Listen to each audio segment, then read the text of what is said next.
Good afternoon, everyone. My name is Jim Hall. I am a senior sales engineer in the EMEA region with Fastly.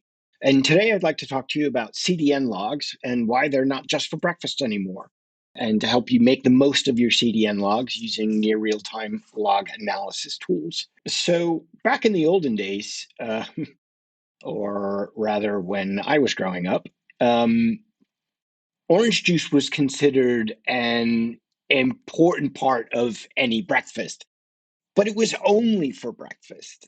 You got a tiny ass glass of it, and that was it.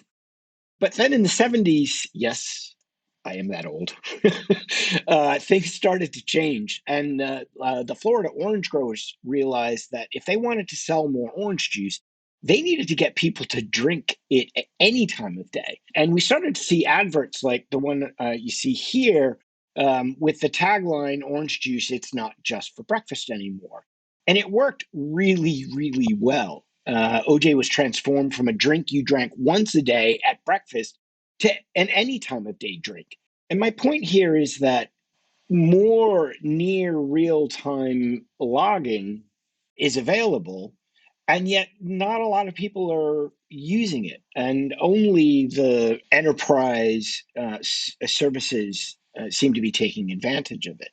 So consider the following presentation as a public service announcement, the goal of which is to transform your thinking of CDN logs, not just as a necessary evil, but rather as a critical part of your content delivery strategy. So, in a slightly tortured metaphor, CDN logs are very similar to orange juice. They were considered a necessary evil. CDN logs were always a day behind, so you could only look at the day before, and even then, you had no certainty of their completeness. CDN logs were mainly kept in an FTP dungeon and begrudgingly dusted off when an issue needed investigation, or once a month for billing cost allocation purposes, maybe once a day to do a quick scan for anything really alarming. So effectively, they were just for breakfast. But today, most major CDNs now offer at least some form of near real time log delivery. Edgecast has its RTLD product, Akamai has DataStream, Cloudflare has Logpull, and many large scale streaming providers are now leveraging this information to create really fantastic near real time dashboards that give them powerful insight into what's happening nowish, not what happened yesterday morning. But I still spend a lot of time having to convince most of our streaming customers of the value of real time log streaming.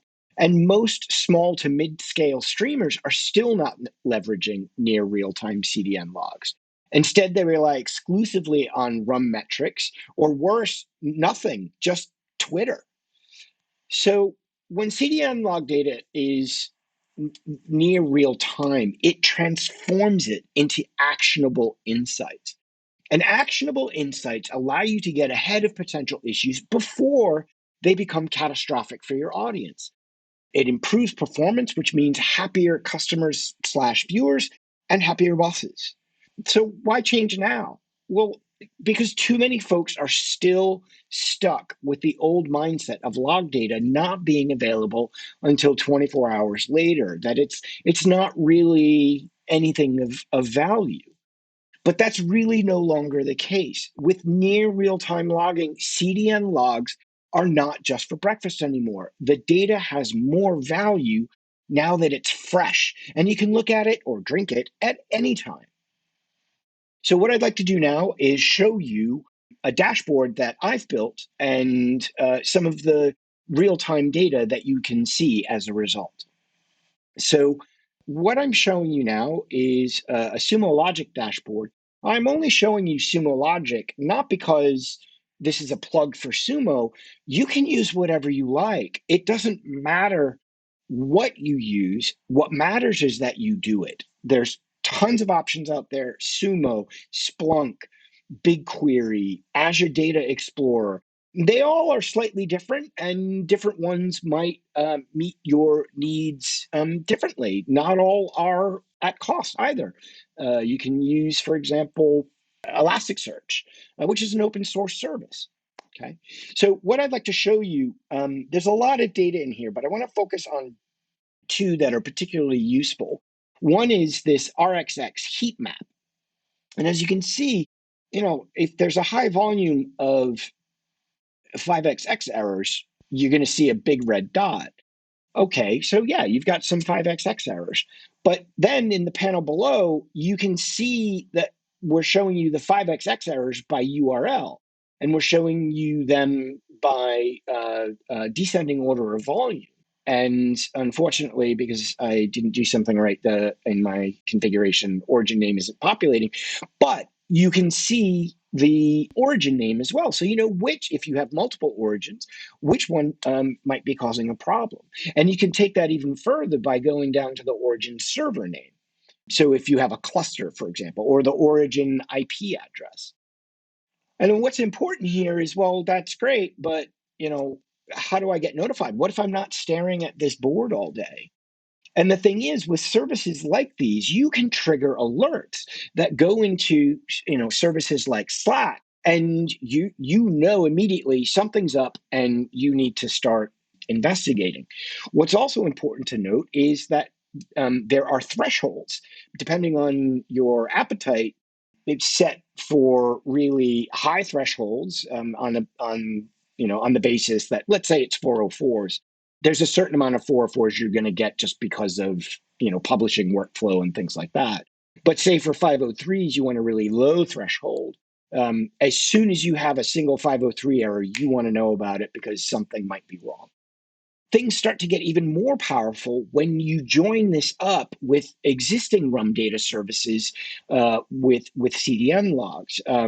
Services like NPAWS, Eubora, Conviva, or TouchStream. I'm going to show you MUX simply because I happen to be a beta tester a billion years ago and I'm super comfortable with it. So what I want to show you is in the MUX real-time dashboard, you can see video views, and you can take an individual user's issue and see their experience via the CDN logs. I'm going to take this particular user's ID and copy it. And then I'm going to go back into Sumo Logic and using a different panel. And I am going to drop the user ID in. And now I can see the experience for just that user. And as you can see here, there are some 503 errors. And below that, we can see what URLs were being requested when they got the 503 errors. So there's a lot of power in not just collecting CDN logs, but also joining it up with your existing data sets by using a shared user ID or session ID, et cetera, et cetera. With that, I will close. Again, public service announcement, drink more OJ. It's not just for breakfast anymore. And that's really just a metaphor for do you take advantage of real-time log streaming? Thanks very much.